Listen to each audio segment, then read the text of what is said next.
Zubair terlahir dengan nama Abu Abdullah Zubair bin Al-Awwam bin Huwailid bin Asad bin Abdul Uzza bin Qusay. Beliau lahir pada tahun 594 Masehi. Selain sebagai sahabat, Zubair juga memiliki hubungan keluarga dengan Nabi Muhammad Sallallahu Alaihi Wasallam. Ayah Zubair merupakan saudara laki-laki dari Aisyah radhiyallahu anhu, istri Rasulullah Sallallahu Alaihi Wasallam, sehingga merupakan keponakan dari Khadijah. Adapun ibu Zubair bin Awam adalah Safiyah bin Abdul Muthalib, bibi dari Rasulullah Sallallahu Alaihi Wasallam. Zubair memiliki dua saudara laki-laki yaitu Abdul Kabah dan Saib. Saat Zubair masih kecil, ayahnya meninggal sehingga ia harus tumbuh di panti asuhan bersama sang ibu. Oleh karena itu, Zubair tumbuh menjadi sosok pahlawan yang sangat tangguh. Bahkan, ia dikenal dengan panggilan Abu Abdillah, sahabat Nabi yang pemberani. Saat berusia 15 tahun, Zubair memeluk agama Islam di Mekah melalui perantara Abu Bakar As-Siddiq. Hal itu tentu menimbulkan reaksi yang keras dari kaum Quraisy. Mereka semua mencela agama beliau, bahkan dari keluarganya sekalipun. Hingga suatu hari, salah seorang paman dari Zubair marah besar setelah mengetahui kabar bahwa ia memeluk agama Islam. Ia menggulung Zubair dengan tikar kemudian membakarnya. Selain itu, sang paman juga memaksa beliau untuk kembali memeluk agama nenek moyang mereka. Akan tetapi, Zubair tidak goyah. Ia tetap yakin pada keputusannya untuk masuk Islam. Zubair bin Awam mengucapkan dengan tegas bahwa tidak akan kembali pada kekafiran selama-lamanya.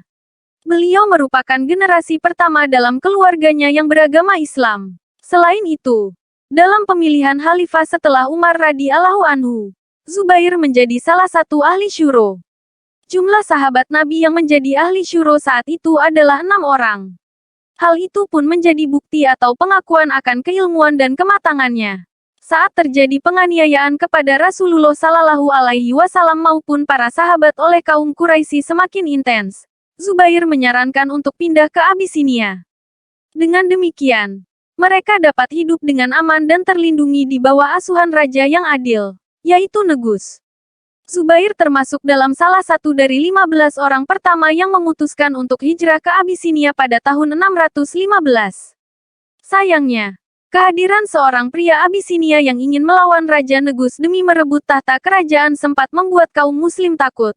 Namun untungnya raja menang. Setelah mendengar mengenai kondisi Mekah yang sudah aman, Zubair beserta rombongan memutuskan untuk kembali. Mereka berada di kampung halaman yaitu Mekah pada tahun 619. Akan tetapi, ternyata kabar tersebut adalah palsu hingga akhirnya mereka memasuki kota secara sembunyi-sembunyi. Rombongan Zubair tinggal di bawah asuhan Nabi Muhammad Sallallahu Alaihi Wasallam. Ia pun menjadi banyak belajar tentang perintah, larangan, serta prinsip kehidupan dalam Islam. Zubair banyak membantu Nabi Muhammad Sallallahu Alaihi Wasallam dalam membela agama Islam. Ia ikut bertempur tanpa rasa takut dan tetap berpegang teguh pada keyakinannya. Aurah dan Ibnu Al-Musayyib mengatakan bahwa Zubair merupakan orang pertama yang berani menghunuskan pedang miliknya di jalan Allah SWT. Beliau melakukan hal tersebut kepada orang-orang yang telah mengganggu Nabi Muhammad Sallallahu Alaihi Wasallam. Zubair bin Awam ikut bergabung dalam semua ekspedisi militer. Beliau ikut dalam beberapa pertempuran besar, termasuk pertempuran Khaybar, Palung, Yarmuk, Perang Badar, Uhud, hingga pembebasan Mekah. Selain memiliki sifat pemberani, Zubair bin Awam juga sukses dalam berdagang hingga memiliki kekayaan yang berlimpah. Kekayaan beliau lebih banyak dalam bentuk tanah dan rumah, seperti 11 rumah berukuran besar di Madihan, 2 di Basrah, 1 di Kufah dan Mesir serta padang belantara. Meskipun demikian, Zubair tidak pernah sombong. Bahkan termasuk salah satu sahabat Nabi yang rajin sedekah dan dermawan. Ka'ab mengatakan bahwa beliau memiliki 1000 macam kekayaan. Namun beliau justru membagikan seluruh hartanya kepada orang miskin tanpa menyimpan untuk dirinya.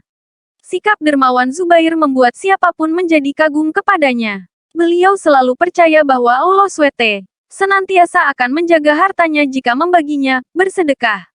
Oleh karena itu, Zubair tidak pernah merasa khawatir atau takut menjadi miskin. Zubair wafat di usia 66 atau 67 tahun. Tepatnya pada bulan Rabiul Awal tahun 36 Hijriah. Saat terjadinya Perang Jamal, beliau dibunuh oleh seseorang yang bernama Amr bin Jurmus. Saat itu, Zubair sedang melaksanakan sholat setelah meninggalkan medan perang. Perang Jamal berawal dari perselisihan para sahabat tentang hukuman bagi pelaku pembunuhan Utsman bin Affan radhiyallahu anhu. Orang-orang pun turut mengadu domba hingga perselisihan tersebut semakin panas. Setelah meninggalkan medan perang, perjalanan hidup Zubair mencapai titik akhir. Kabar wafatnya menjadi duka yang sangat mendalam. Terima kasih telah menyaksikan video ini dan menjelajahi kisah inspiratif Zubair bin Awam. Semoga kisah ini dapat memotivasi kita untuk menjadi individu yang lebih baik. Sampai jumpa di video berikutnya.